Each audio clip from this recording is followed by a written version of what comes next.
All right, welcome back, everybody. Here I am. My wife was reading some headlines and some stuff on TikTok or something, and it just just blew me up. It's not her fault, of course. Whose fault is this? I don't know. The potential for a climate disaster is behind us. The potential for a climate disaster was probably behind us 26 years ago. The year 2000 is a nice round number figure for imagining or just assuming as a benchmark that was when the potential for a global climate catastrophe was behind us. I'm choosing my words very deliberately because in the year 1999, in the year 1998, the year 1997, we could still, with some intellectual honesty, we could still claim that there was the potential for a climate disaster. And then at some point we couldn't. We could no longer claim that there was the potential for a climate disaster because the climate disaster happened. You see what happens here? You see the difference? This is narrative warfare, okay? In 1999, December 31st, 1999, on that day, you could still claim, I'm just using round figures here, okay? For illustration purposes, you can still claim there was the potential for a climate disaster. But on January 1st in the year 2000, it happened. Here's the equivalent. The Titanic leaves port in England, and someone could probably say, well, there's the potential for an iceberg in the North Atlantic this time of year. Well, that's true. And if there's the potential we're going to hit the iceberg, well, that's true too. Well, we're going to try not to. And if we hit the iceberg, there's a potential for the ship to start taking on water. And if it's taking on water, yeah, that could happen, I guess, Then there's the potential for the ship to sink. Yeah, okay, fine. Let's go to the bar and get a beer. All right, so that's all those potential things could have happened when you're pulling out of the port in England to go to New York on the maiden voyage of the Titanic. All those potentials were still potentials. Okay? You see where this is headed? You know where this is headed, right? This is narrative warfare. We're trying to use words correctly. That's a big deal for me. I actually flip out pretty regularly looking at the news headlines and listening to people who are not in denial about climate disaster, who are simply not in denial. And they still grind my gears because they talk about the potential. And it wouldn't grind my gears if you and I were on the Titanic and we were just leaving the port and waving to the people on the pier and the confetti and all this stuff and waving to the people and say, well, there's the potential that we could hit an iceberg. Yeah, wave at the people. It's a potential. Right up until what happened, right? It's a potential right up until you hit the iceberg. And then can you still say, all right, well, there was a potential we're going to hit an iceberg, but we did. Okay, there's potential we're going to take on water. Are we taking on water? Oh, we are. Okay, well, then that's reality now. Okay, so there's a potential for the ship to just continue floating. Oh, we're sinking. The deck is tilting and we're slipping into the water. Okay, well, then the potential for the ship to sink is now a fact. So we can't talk about that as a potential anymore. The ship is sinking. Oh, well, potentially we could get some people to the lifeboats. Potentially we could get the lifeboats into the water. Potentially we could save all the people. Potentially there's enough lifeboats to save all the people. Potentially ships will come and rescue all the people from the lifeboats. Potentially everybody will get off the ship safely. But none of that happened. It's you can talk about it in terms of narrative warfare. You can talk about it as a potential until that time is in the past. And then finally, the Titanic sank. And then we knew. The time to talk about everyone getting on a lifeboat was behind us. Now, that didn't happen. The time when maybe someone would pump all the water out of the Titanic and it would continue to float and make it to New York, there was the potential for that, but it didn't happen. So that's in the past. What people don't want to talk about, and this includes people who accept the threat of climate disaster. They are not in denial. They accept the science. They've read the IPCC reports. They've been on panels. They've talked about climate change, global warming, maybe global heating, maybe climate disaster, right? They talk about all these things, but they always talk about it as the potential. It's a potential for this, potential for that. There's a potential for this. And then sometimes they'll tack on, this really chaps my ass. Then they'll tack on, well, there's a potential for a huge refugee crisis, global refugee crisis due to climate by the year 2050. No, there is no potential for that to happen by the year 2050, because that's going to happen by the year 2030. And by the year 2050, all those refugees are dead. So you can say, well, I wasn't wrong to say it could happen by 2050. Yeah, but it's already happening. So there's a point where the climate refugee crisis, the potential for the climate refugee crisis is behind us. The potential for it is behind us because it just happened. This is how words work, people. And the problem I have with most pundits in this space is that they're engaging in narrative warfare. And they will even tell you to your face, global climate change is a fact. There is going to be a climate disaster, but it's way in the future. There's a potential for it to be way in the future. There's a potential for it to happen, but not until 2050. As if they know, as if they've seen the calendar, they've seen the schedule. Let's see, looking on the calendar, flip. Decades, flip. There it is. Here's the date. When the climate crisis becomes a refugee crisis. Oh, flip. Here's the date when civilization crashes due to the climate crisis. Flip. Here's the date where 90% of humanity in the future it has been extirpated. Flip to the calendar, okay? As if they know. There's a potential for this to happen at some date in the future. Flip to the calendar looking for that date, like they know. Okay, well, what does Cougar know? He doesn't know anything. Okay, but I'm here to talk about narrative warfare. Sure, I don't know. Are we going to have a massive refugee crisis in the year 2030? I think so.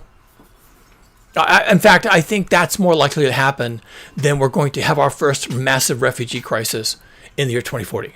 And let's not even talk about 2050, okay? I think the most likely outcome is we start having massive refugee crises in the year 2030. Now, you might not know that when it happens. The year 2030 rolls around.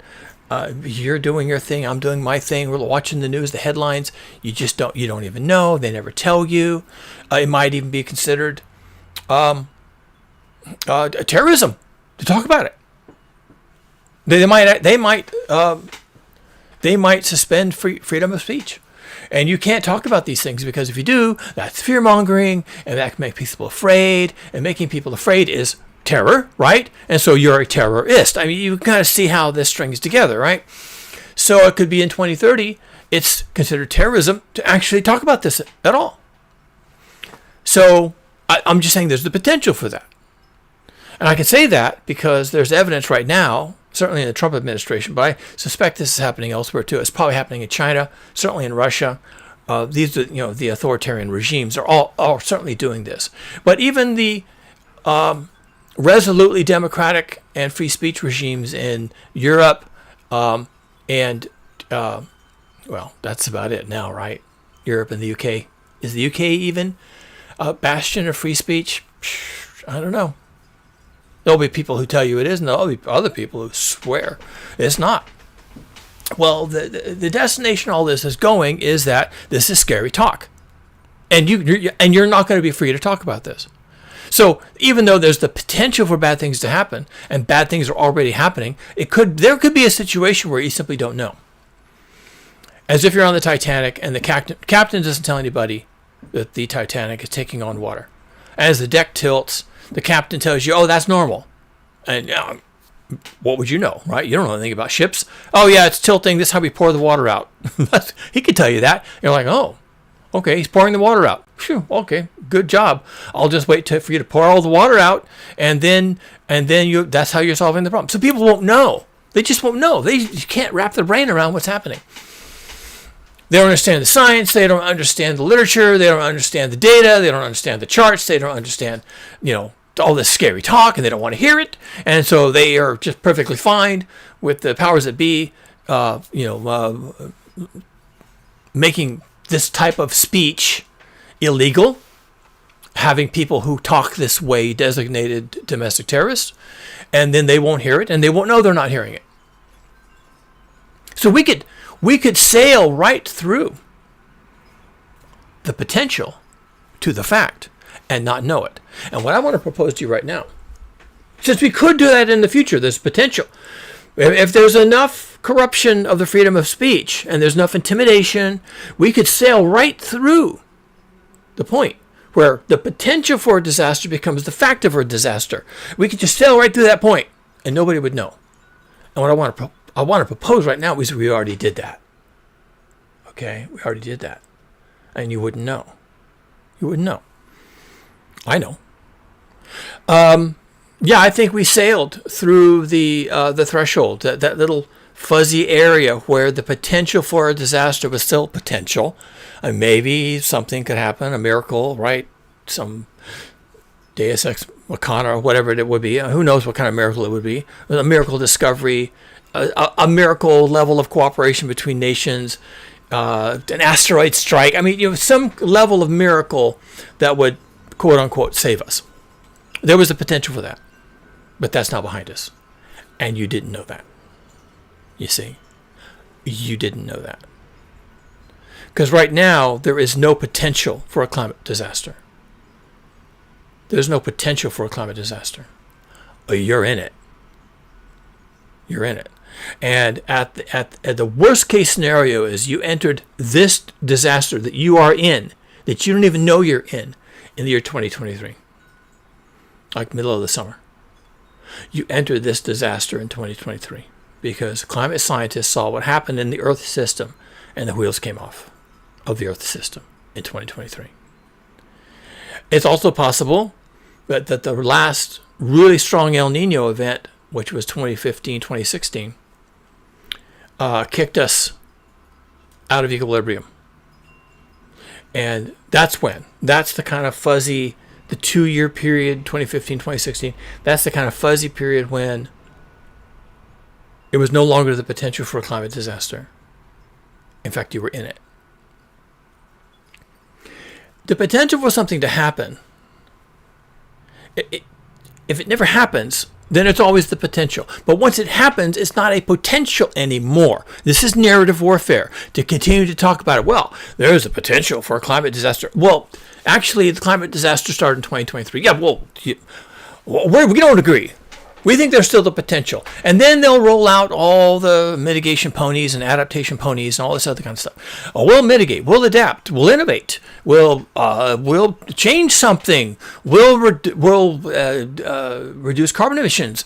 We will improve results with green energy and renewable energy, and we'll do all these things. And and carbon removal and solar radiation management, and there's a potential that we'll pull some rabbit out of the hat and save ourselves from this disaster. No, you won't, because you didn't. Because you would have had to have done that 26 years ago. Just using round figures. I'm saying again, the year 2000. I'm just saying the year 2000 was maybe the last time. We won't know. We won't know what the actual period was. Was it the year 2000? Was it the year 2015? Was it the year 2023? Was it the year 2026? We won't know this except in hindsight. When everything that's going to happen happens, and then the historians come along working with the forensic scientists, and they look at all this and they say, so everyone died. That's sad. When did the process of everyone die start? When did the process of the climate crisis killing everyone start? And so someone could do that study. Think, well, how would they do it? They look at the headlines, and they look at the death statistics, and they look at the demographics, and they look at all the meteorology and all the flood events, and they would chart of the flood events, and the flood events started going up, and mortality due to heat waves was going along, and then it started going up. So they, in hindsight, 50 years from now, 100 years from now, some group of people who have nothing else to do could look at the past and say, oh, well, okay, so that was the year when really we really turned the corner. Okay. And you won't know that at the time. You won't know that at the time. What I don't approve of is narrative warfare. To say that there's the potential for a climate crisis is to strip people of the ability to recognize that they are in a crisis. You see? That's what narrative warfare is supposed to do. If the captain had trotted out onto the deck of the Titanic, even as the deck is tilting, okay, and the captain trotted out onto the deck of the Titanic, told everybody, don't worry about it. We tilt the deck deliberately so we can pour the water out as it's coming in. And people would say, oh, wonderful, wonderful. Okay, he's lying to you. But that would be sufficient for most people. And most people would walk around on the deck of the Titanic as it continues to tilt, right? It's about to go beneath the waves. They'll be walking around on the deck of the Titanic holding on to things because it's so steep now. And they'll be saying, oh, well, this is fine. There's the potential we could sink. But right now, he's just doing this deliberately to pour the water out. There's still the potential. But no, there wasn't the potential of sinking. You are sinking, period, full stop. You are in the process of sinking, not the potential for sinking. You are doing that thing now. And the captain could lie to you, and you could lie to yourself, or you'd be too drunk to notice, or in some other form of denial, but you're sinking, and let's see, check my watch, in 8 minutes you'll be dead. And so you're still thinking to yourself, there's a potential for this ship to sink, and then you're dead. Now, the captain didn't do that. Well, the captain kind of did do that because there was a long time when they weren't talking about the ship sinking. At some point, they knew. You could read a book on this. This is all history now, right? They knew everything that was going on. There were survivors who talked about it.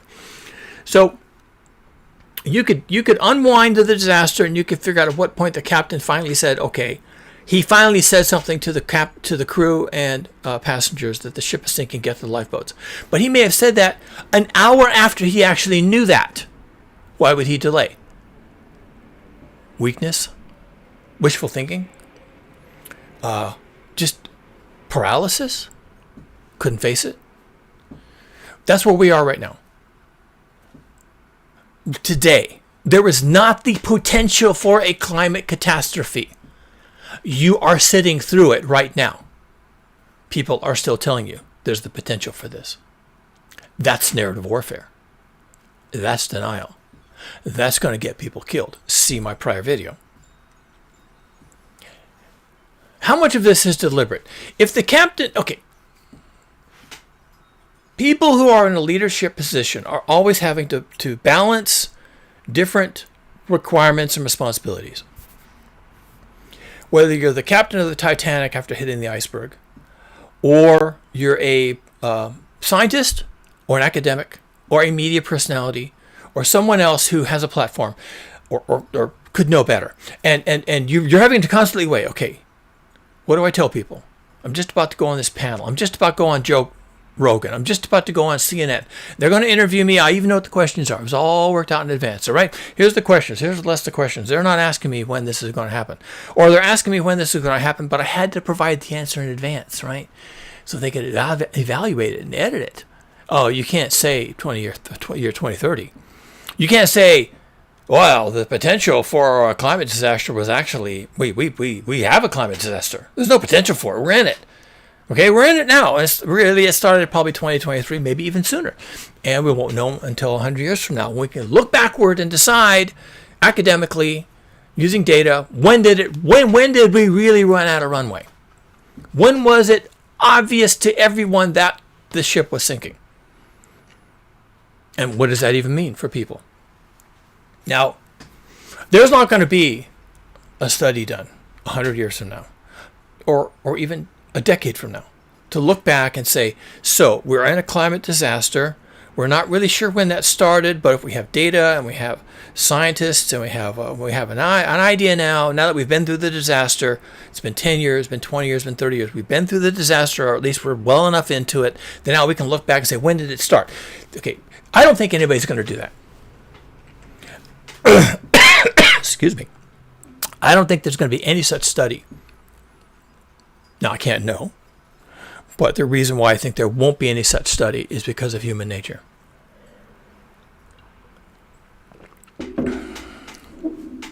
Because those same people, and humans do this all the time, those same people who have to do that study will also have to answer the question for themselves personally. because they were there. Why didn't they say something? Because if you're looking back 30 years and you're trying to ask, so when did the climate crisis really become inevitable? Meaning it was potential for a long time, even for 100 years, there was the potential for a climate disaster.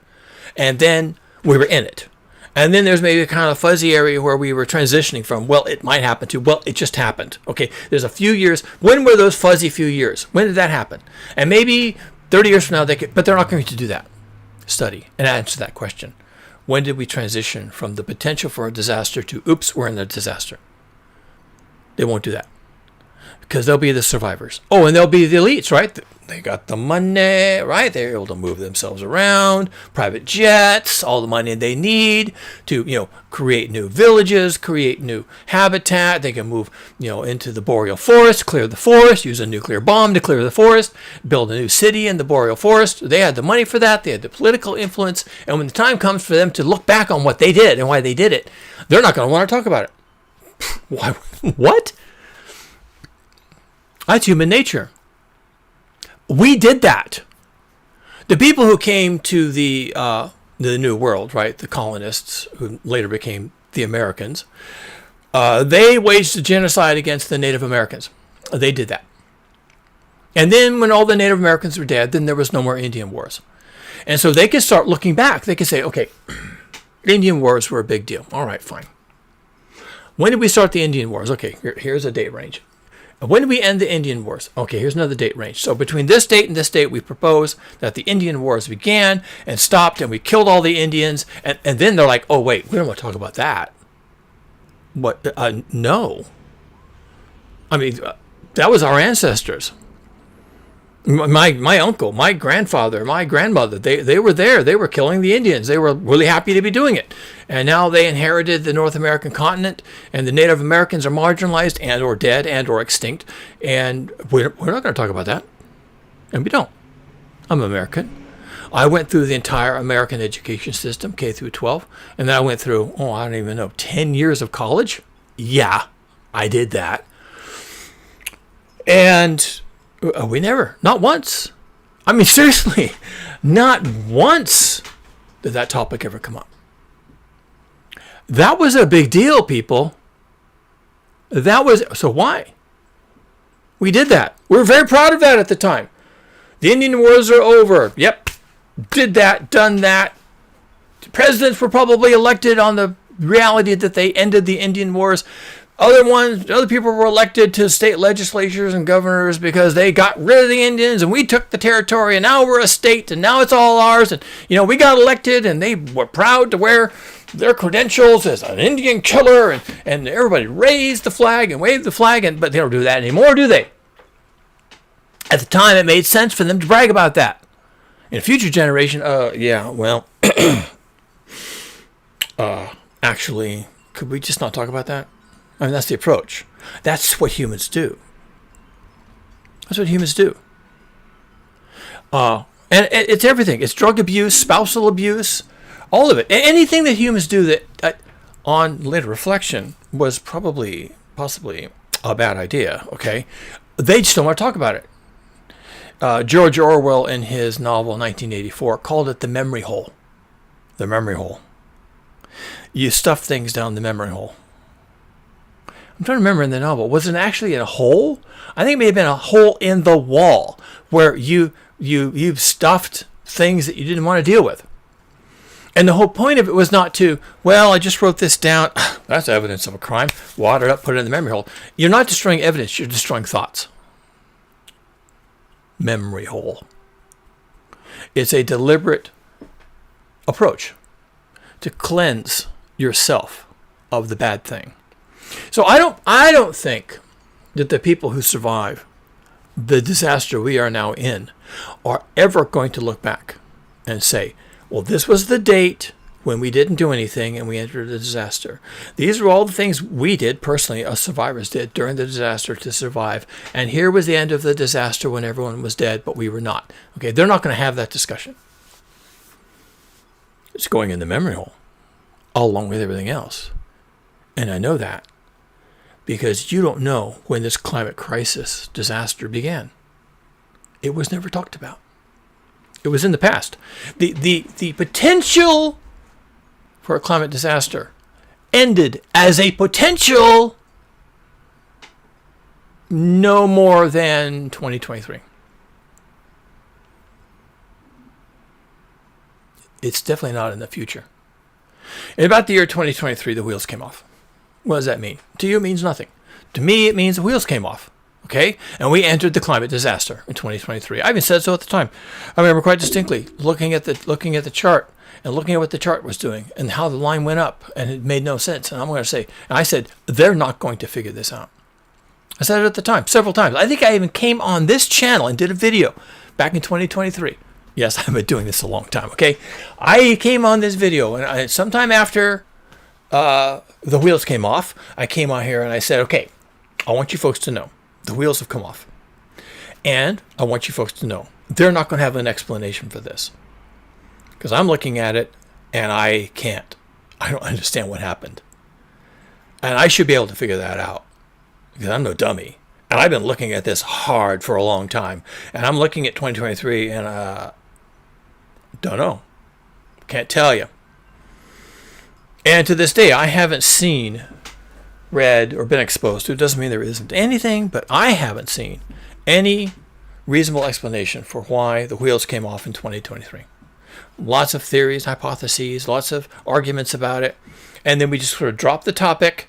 And the wheels came off of this climate engine. And it happened in the past. Certainly no later than 2023. And maybe even as far back as 2015. Or if you want to round figure, the year 2000. Okay, we don't know when, but it wasn't in the future. It was in the past. And that has already happened. And you didn't know that. I knew that. You didn't. That's not your fault. That's not your fault. That's not my fault either. I was on here saying, hold on. What is this?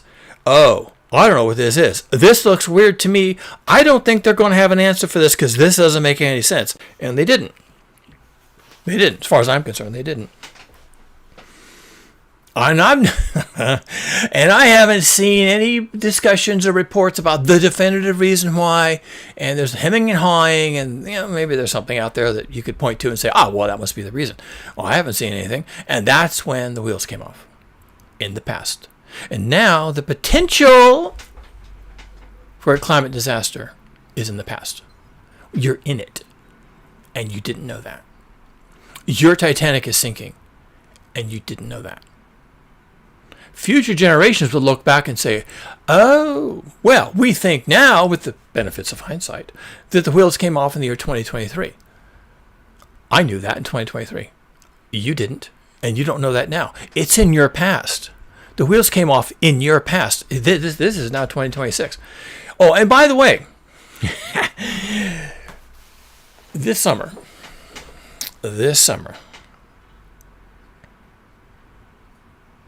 how can I say this? You're going to see things that you cannot comprehend. Oh, you can't know that. Oh, yes, I can. Oh, yes, I can. And I'm not the only one saying it. I mean, I'm more definitive in saying that. I am more confident in saying that. Yeah, you're going to see some shit go down this summer. And others are saying, well, could get rough. Buckle up, folks. That's what you're hearing from everybody else. And now, if you get these people alone, you lubricate them with a couple of beers, then they'll tell you, oh yeah, I don't even know what to say. I get on the news every night with the weather report, and I know what's coming, and I can't even say it because my producers and my directors and my editors won't let me do it because it's too bad for business. It's difficult for advertisers to advertise on our platform if we're saying things like that. So we just don't say them. Well, if it's the truth, maybe you should say it. Yeah, but there's business considerations, so I can't say it. So if you took your meteorologist and you took him down to the bar and you had 3 or 4 beers and you start talking to him, so what about the climate crisis? He might say, oh yeah, we're fucked. He might do that. And then, tomorrow night you put him on the show, at 6 o'clock, he's doing the weather report. It's like, tomorrow will be sunny. It will be warm. Yeah, and humidity will be reasonable. And then there's going to be a little heat dome, and it can get kind of hot. And then so that's what's going to happen, right? He knows. He's not going to say anything. Because narrative warfare. You're in it. This is not the potential anymore. And other things that there's no... Other things that there is not a potential for. Carbon capture. Coming up with mechanisms for carbon capture was the work of 50, 60, 70 years ago.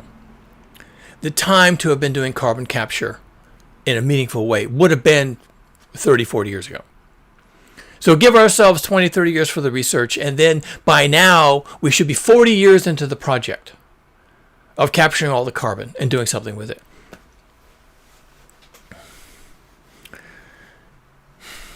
I actually did some math. So if you were to...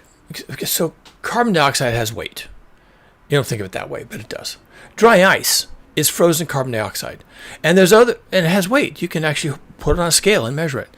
But there's other forms of carbon compounds, like chalk, that contain, like carbonates, the word still counts, that are solids, and you can do something with them. You can take a big brick of carbonates, which could contain carbon from the atmosphere, right? So you took the carbon out of the atmosphere, carbon dioxide, and you mixed it with chemicals, and you made a block of carbonates. Oh, wonderful! There's your solution, right? I did some math.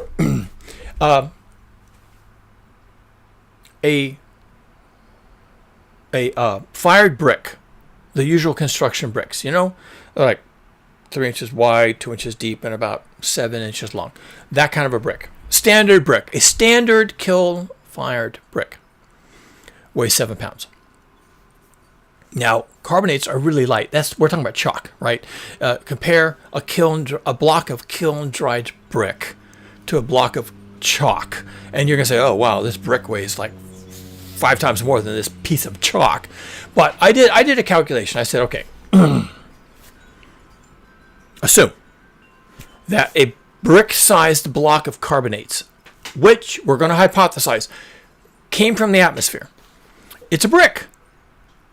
Now, if you're carbon capturing and you're building a brick, something that's stable, more or less, it could be stable for hundreds of years.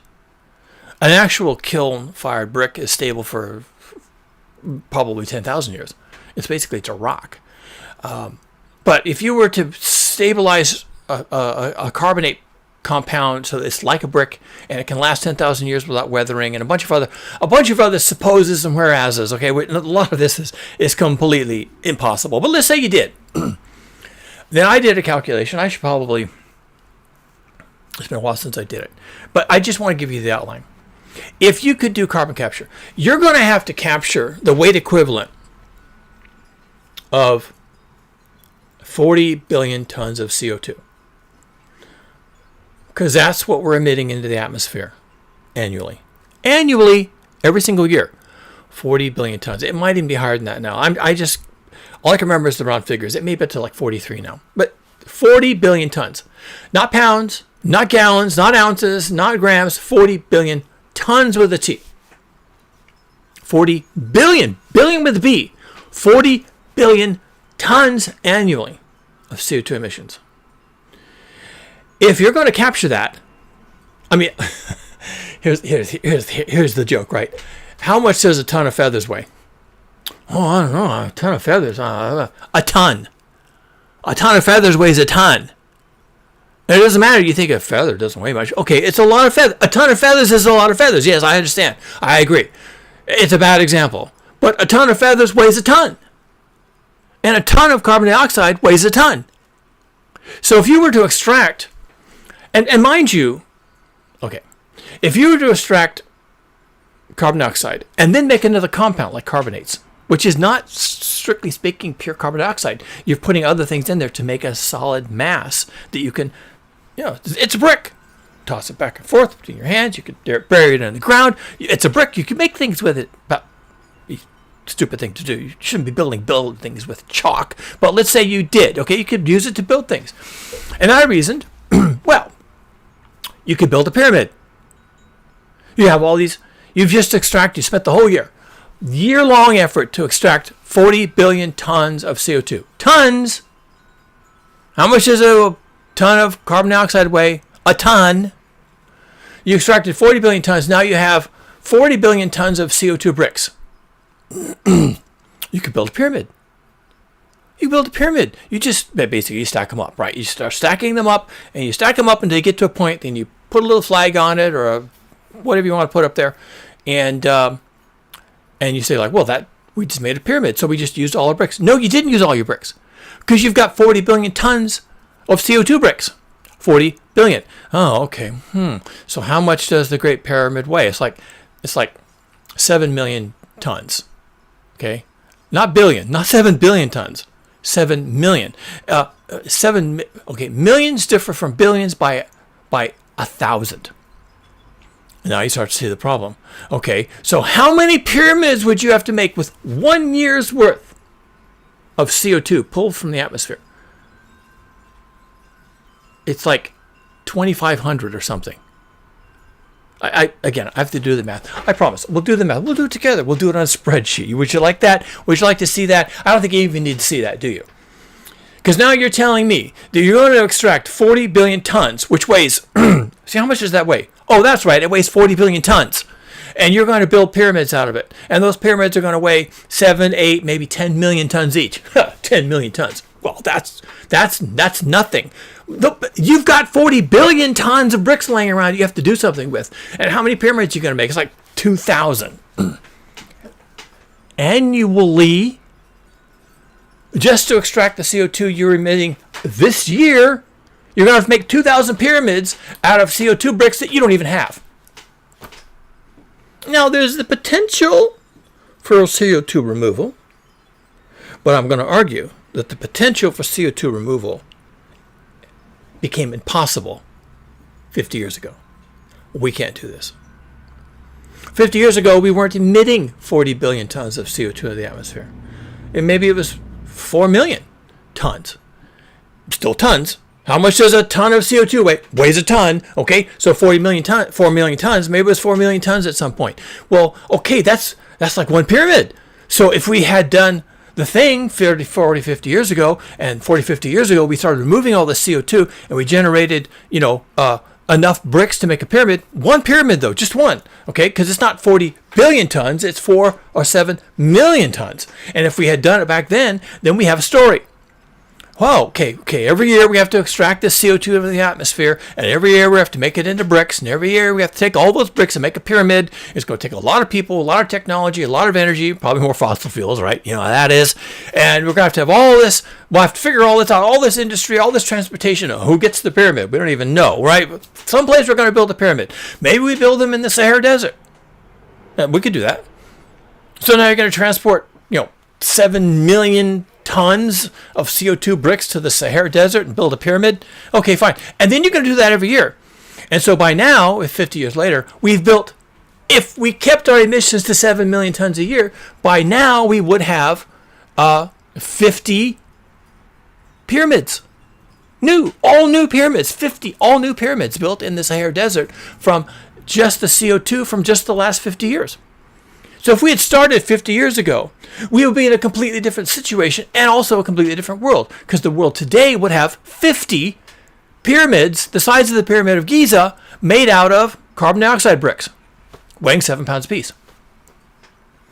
Now, this is absolute balderdash. This is absolute raging insanity. We don't know how to remove CO2 from the atmosphere and make a solid brick out of it. Well, we could figure that out, but you didn't, did you? And if we had been doing this, like we said we were going to, somewhere there's going to be 50 pyramids of Giza made out of carbon dioxide bricks. But there's not. And there's not going to be. The potential to do this is in the past.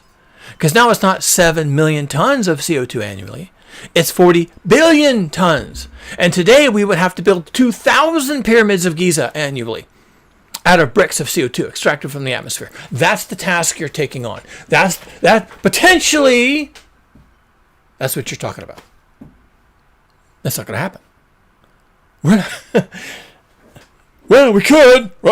Yeah, and the captain could be tilting the Titanic to pour the water out. And then when the water all gets poured out, he's going to level it off and we're going to sail to New York. Potentially. Potentially, that's what's happening with the Titanic. That's why the deck is tilting. He's pouring the water out. Okay? Potentially.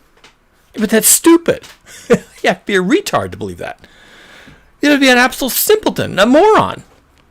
And there was one drunk moron on the Titanic who would have believed that. Yeah. He's tilting the deck to pour the water. That sounds good to me. Keep doing what you're doing, Captain. I'm just going to have another whiskey. Okay, that guy would have believed that. When he got sober, he'd think, man, that was the stupidest thing I've ever heard. But while he's drunk, he would believe that. So if all of humanity wants to get drunk and believe that we are going to extract 40 billion tons of CO2 equivalents from the atmosphere and make enough bricks of CO2 to build 2,000 pyramids of Giza out of bricks of carbon dioxide annually, if you want to believe that, well, go ahead. Go right ahead. I think the potential of doing that operation is zero. There's no potential for that. Wow, we could still capture CO2. Think whatever you thought. Think whatever you want to think, okay? The potential for doing that is zero. There's no chance of doing that. You can't know that. Yeah, yes, I can, because I understand physics, and I can do basic math, all right? Yes, I can know that. Plus, you'd have to be doing it now, because you're already in the disaster. I know that. And maybe you've been in this disaster since the year 2023. And maybe you've been in this disaster from the year 2015 or 2016. I'm not exactly sure. But you're in it now. So the potential for a climate disaster is zero. There was no potential. Because it just happened. The potential was in our future, but only in our past. And now we're there. And the potential for everything else these people are going to talk about. And these are people who accept the reality of global heating. The science, the technology, how it happened, who did it, okay, when they did it, all that is accepted, it's published. We've read the papers, we've read the documentaries, and it's all been done. All the scholarly work, it's all there. We understand it, we accept it. The science is not out, the science is in. We've published it, it's peer reviewed, we got it, and they still will tell you. They'll still tell you, well, there's the potential. Well, there's still a chance. We could, do carbon removal. There's a chance that we could innovate, come up with something solution-like, a solution-y thing. There's a chance. There's a potential for it. And that's what they'll tell you. It just grinds my gears, right? It just grinds my gears. And what are these people supposed to say? What are they supposed to say? Because pretty soon, at least here in America, but I suspect everywhere else too, certainly in China and Russia and all the other authoritarian regimes, but certainly in America. And from here, it will spread to Europe. Oh, yeah, they're waiting, champing at the bit for an opportunity to implement this. It will be domestic terrorism to have the talk that I just had with you right now. That will be domestic terrorism. Oh, and they may even retroactively apply it. Let's say in the third Trump administration, after he gets reelected in 2028, he imposes this law. I would really have to go through and take down all my videos. I mean, I really would. And close my channel and pretend I wasn't here. And hope that they don't go back to the Wayback Machine and dig up all my old videos from the archives or the transcripts of them. I just have to hope they don't do that. Because for me, yeah, I'm a sinner. I have committed the crime. I've committed the thought crime of just trying to explain what's happening. What I'm doing right now will be defined as terrorism. You don't know that. Yes, I do, because they have to do that. There's not the potential for them to do that. They must do that, or they can't survive politically. Because this is now a thing. And if people understand that they've been thrown under the bus by politics for political reasons, or by corporations for profit reasons, or by academics and media and science and all the rest of it, for whatever reasons, right? Lots of reasons. They all got their reasons. Look at my last video. I just did a video a couple of days ago where I talk about this.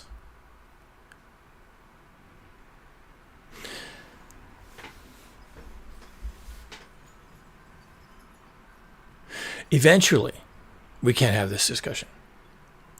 Eventually, when this is so bad that the discussion itself is a threat to political stability, then the discussion must stop. And on that day, I will I'll take down all my videos. I'll take them down. I'll delete them one at a time. Now, I won't make them private. I'll delete them one at a time. And then I'll delete my channel on that day. When they make me into a domestic terrorist for coming on here and saying these things, then I will disappear. I don't owe you people anything. I'm not here on a contract. I do not monetize this channel. I have no Patreon supporters. No one has given me a dime to come on here and say these things. And if I became dependent on people and this became my income or just something that massages my ego, I might have to change my message, right? I would have to start saying things like, well, there's the potential for a climate crisis. Yeah, there really is potential. There's potential.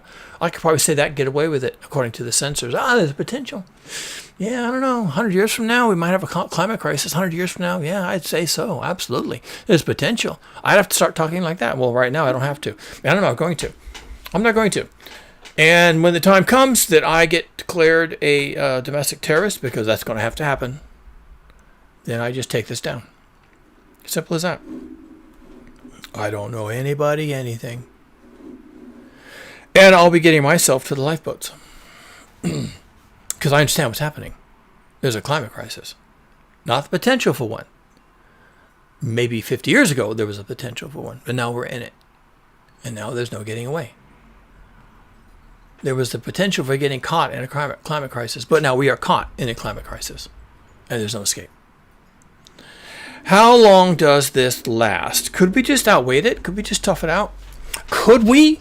Oh, here's the thought. Wow. Could we just stop burning fossil fuels and just tough this out? And then nature fixes everything? Miracle, miracle, right? Unicorn farts, nature fixes everything. And we go, phew, that was a close call. No, there's no potential for that. The amount of CO2 in the atmosphere, whatever the level is on the day we decide to stop burning fossil fuels, which we cannot do, see my prior work on this topic, we cannot stop burning fossil fuels. But if we did, okay, then the level of CO2 in the atmosphere that's causing all the current problems, because that's what's happening, that level of CO2, which we are currently stuck with, that is our climate crisis. That level of CO2 remains in this atmosphere for thousands of years because there's no way to get rid of it. Well, we could innovate. We could do some carbon capture. We could subtract somehow, miracle, of 40 billion tons of CO2 from the atmosphere annually. It's 40 billion tons. Well, we could.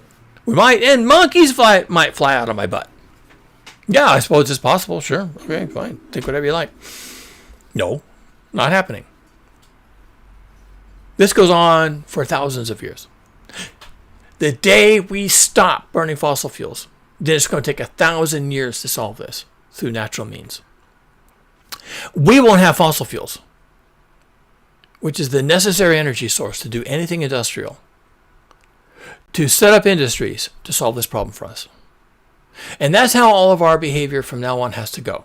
I don't want to hear about, well, we could roll out solar panels everywhere. Yeah, but solar panels must be manufactured using fossil fuels and transported and set up and maintained and replaced using. So let's not have that conversation, because where we start with this discussion is we stop burning fossil fuels. That's where you start. You don't start with the miracles. You start with the reality, and you must stop burning fossil fuels now, immediately. That's going to destroy civilization immediately. I don't think this civilization, the JIT, just in time, supply chains and everything else, can endure more than 3 weeks without constant and continuous application of coal, oil, and natural gas. If we stopped burning of fossil fuels and we did it immediately, civilization would collapse immediately. They're already talking about, if you watch the news and you watch your media pundits, they're kind of saying things like, if we don't open the Straits of Hormuz, if Donald Trump can't swallow his ego, which he can't, so we can stop right there, right? But if he can't swallow his ego, which he can't do, then we have this war going on in Iran and the Straits of Hormuz, and now this the Bab al-Mandab, the BAM, that's also getting closed. Then the civilization crashes with just something like 15% of fossil fuels being cut off. Civilization crashes. We have no story. That's what they're saying. I'm not saying. Oh, I can say that because they're saying it, and I happen to believe it. Even a 15% reduction in fossil fuel availability is an absolute disaster for civilization. We actually need constantly increasing availability of fossil fuels just to keep this circus act going. And if there's a reduction, especially a sizable reduction like what we're seeing right now, read the news, okay? Then this whole thing collapses. That's the conversation taking place. Oh, that's hyperbole. Oh, that's fear-mongering. Okay, well, they're saying it, and I happen to believe it because I think it's true. But just a 15% reduction. We need a 100% reduction immediately. And if we do that, or any part of that, even 50%, we're right now only at 15% reduction. And so everyone's hair on fire. We must stop the war in Iran. Donald Trump must learn how to be a loser, okay? And so we have to do this, or we're going to be collapsing civilization, massive depression, massive everything, loss of jobs, loss of industries, refugee crises, can't feed people, no water, no medicines, no hospitals, whatever. It's just terrible. With a 15% reduction because of the closing of the Straits of Hormuz. We need 50% like 20 years ago, and we need 100% right now. We're not going to do that. I mean, there's a potential we could do that. That word again, right? There's a potential we could unhit the iceberg, but we're not going to. We're not going to do that. We're going to solve the problem in the Middle East. We're going to open the Straits of Hormuz, and we're going to go right back to what we were doing before, because that's all we know how to do. Now, if you were, let's just go there, shall we? If you were to stop exploiting fossil fuels, coal, oil, and natural gas, if you were to stop it 100%, civilization would collapse in 3 weeks. 3 weeks. And then you'd have a massive die-off of humanity. Because right now, 8,000 million humans, that's 8 billion, 8,000 million humans are supported by constant infusions of the energy from fossil fuel consumption 24 hours a day, 7 days a week, all the time, without an interruption. Oh, and it has to be affordable. No interruption, and it must be cheap. So you can't even raise the price. It has to be cheap, and it has to be available 24/7, 24 hours a day, 7 days a week. Without that, this whole circus act folds up in a few weeks. That can't be true. Well, you're about to find out. People are screaming, hair on fire, about just closing the Straits of Hormuz. Hair on fire about the Straits of Hormuz. We're in big trouble. If we got to solve this right now, Donald Trump has to stand down. Okay, I didn't make that up. That's what they're saying. It's fear-mongering. It's a hoax. He's doing fine. Well, that's what they're saying. What if they're right? What if there really is 3, 4, 6 weeks left to pull this together? Now, what happens if we don't? What if we just hit the guardrail? We go through the guardrail and we go over the cliff, and that's it, with a 15% reduction in fossil fuel consumption, which is what they're predicting. Hit the guardrail, go right through, over the cliff, down the cliff. Yeah, it'll take a little while to go down the cliff before you hit the rocks and you're murdered. But you're murdered when you go through the guardrail, right? You don't have to wait the 30 seconds to hit the bottom of the canyon, or in this case, the 3 or 6 weeks to hit the bottom of the economy. You don't have to wait for that. You're dead already. You just went through the guardrail. And you think, oh, I'm flying. No, you're not. You're dying. And it's going to take you, 15 seconds to hit the bottom, and you think you're flying. I got a flying car. I got a flying car now. For 15 seconds, you're a flying car. Good for you. And then you're dead. It's the same thing with us. We'll have a complete civilizational collapse. We'll be flying along. Well, that didn't hurt anything. You mean they just collapsed the stock markets and they collapsed all the JIT supply chains, and I can't afford gasoline and I lost my job, but I'm still doing fine. I got food in the pantry. I've got some food at the market. I got money in my bank account. I'm doing fine. I have a flying car. And then 3 weeks, 6 weeks later, you're dead. Yeah, yes, there you go. Death. I said the word. Dead. You're dead. They are dead. I am dead. You are dead. We're all dead. Oh, that can't be right. You're a fearmonger. No, I'm not. I'm a scientist, and I can do the math. I can do the math. Huh. Yeah, if you can do the math, you can do the math. And you can't have 8,000 million people without coal, oil, and natural gas. You can't have 8,000 million people on Earth without a functioning, just-in-time global economy. With driving and flying and moving of goods and moving of money and jobs and finances and education and penicillin and insulin and all the rest of it, right? Food at the grocery store. A big 18-wheeler pulls in every night, 2 o'clock in the morning, disgorges all this food. And you go in there the next day and you're rummaging through the things, trying to find the best fruit and trying to find the best post toasties or whatever, the best, freshest king crab or avocados or whatever you're doing. Yeah, well, you didn't know that a big 18-wheeler pulled in there full of diesel and unloaded all that stuff, and a lot of that stuff came from overseas on jets and cargo ships. You don't know that. You just go to the market, you got your credit card, and you dig through the things you want, you put them in the basket, you swipe your credit card, maybe you don't like the price. Oh, wow, that's expensive. Okay, maybe you don't like the price, but you got to eat. So you swipe your credit card, well, hope this gets better. Donald Trump says it's going to get better. Grocery is affordability. And then he says affordability is a made-up word that the Democrats made up to embarrass him. Okay, whatever. Some of us can do the math, okay? Some of us can do the math. I can do the math. And we have to stop burning fossil fuels. All of them. With immediate effect. Full stop. And if we don't, then this thing is going to sink. Because we are in a climate disaster. And it's not the potential for one. We're in it. The potential would have been before we hit the iceberg. Now we've hit the iceberg. Now we have a problem. Not the potential for a problem. An actual problem. You see? Narrative warfare. How do words work? People don't stop to think about what words are supposed to do. And when I hear pundits saying, as we get from the headlines, there's the potential for a climate crisis in 40 years or 100 years. That's narrative warfare. That's using words to try and convince people that they don't have a problem. You have a problem. And I'm not going to play word games with you. I don't know when the wheels exactly came off, and 40 years from now, there's not going to be anybody around to do that study. I think probably 2023, certainly, no later than then, 2023, the wheels came off. And then you were officially in a disaster. And you don't know that. And you didn't know that then. And modern scientists who have the data, they still won't agree on it. Maybe 40 years from now, some of these team people or their heirs or their colleagues will look back and say, yeah, 2023, that was kind of it. Yeah, that's when we really should have known. Well, I'm telling you right now.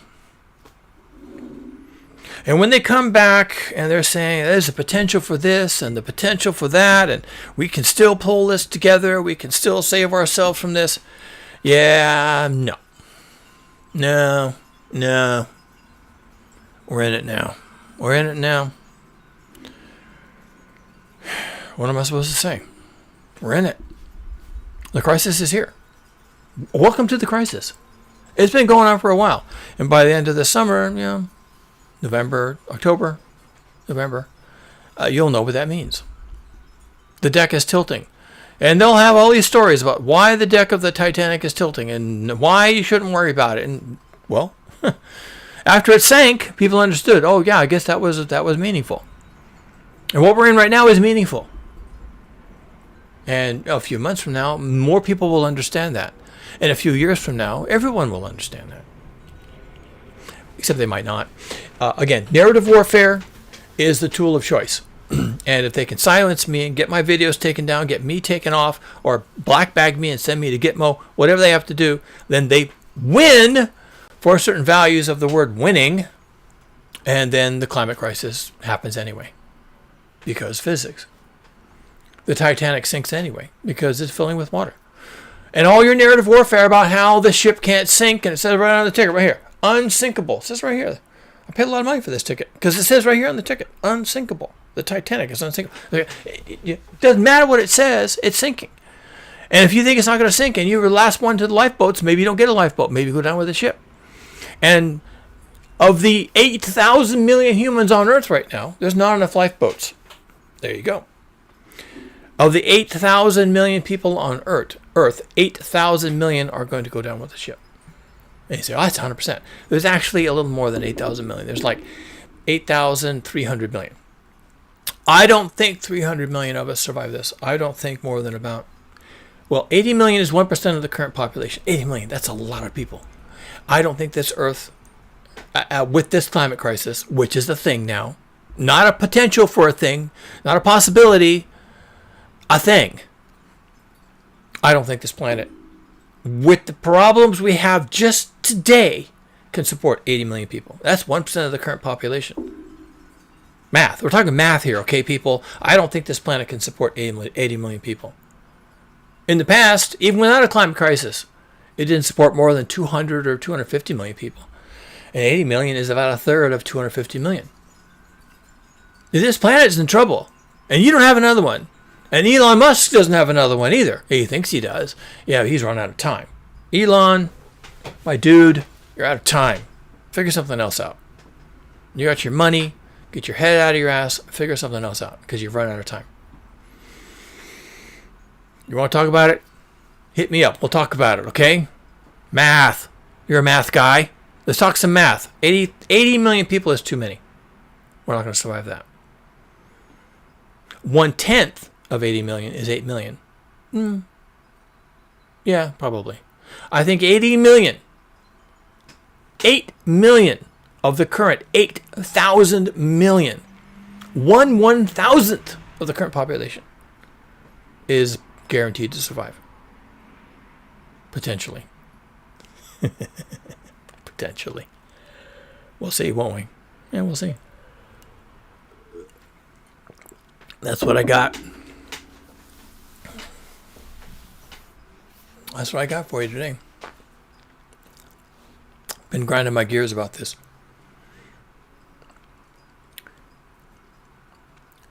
Buy my book. Let's see. Where is my... There it is. Buy my book. It's about this.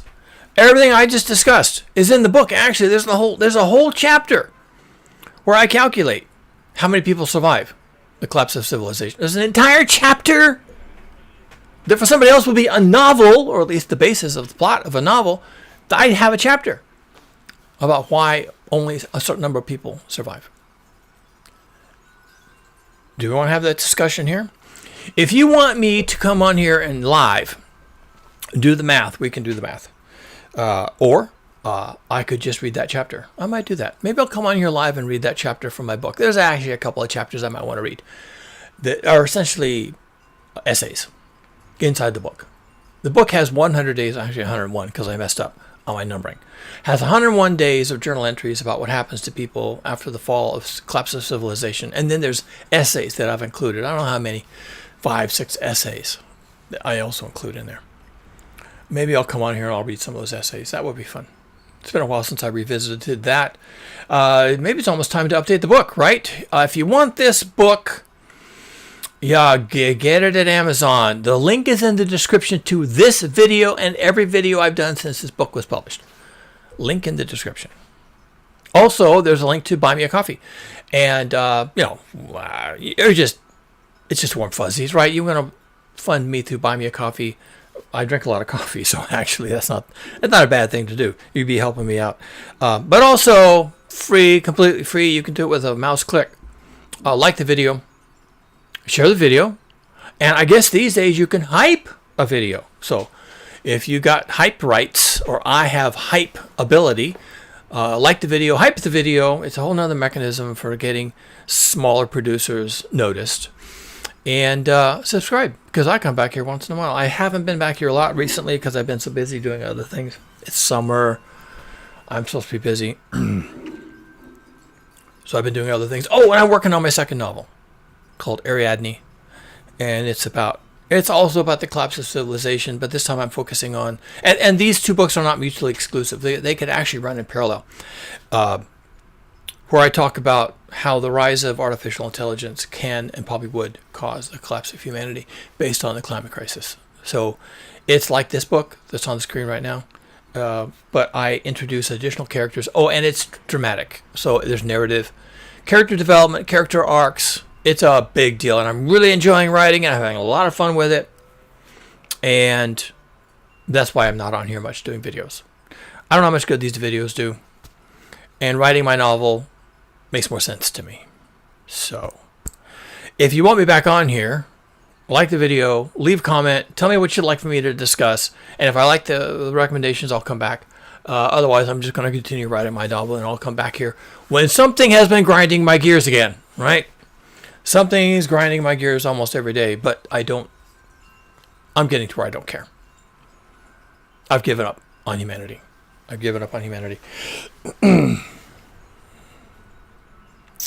Yeah, what can I say? It doesn't look good, folks. It does not look good. Your chances are not good. You personally, not good. Well, mine aren't good either. But at least I'm the guy that knew that the Titanic could sink and probably would sink. And that gives me a slight advantage. So if you like the fact that I am divulging my esoteric secrets and sharing them here on the internet, like, subscribe, hype, buy my book, share the video, things. Okay, do things. And buy me a coffee. And buy my book. And do something for me. That's all I got. Now I'm rambling. Let's stop doing that. Wasting your time, wasting mine. Other things to do. And my advice to you is, even if you never come back here, even if you never buy any of this, when the SHTF, don't die. That's a real thing now, folks. Don't.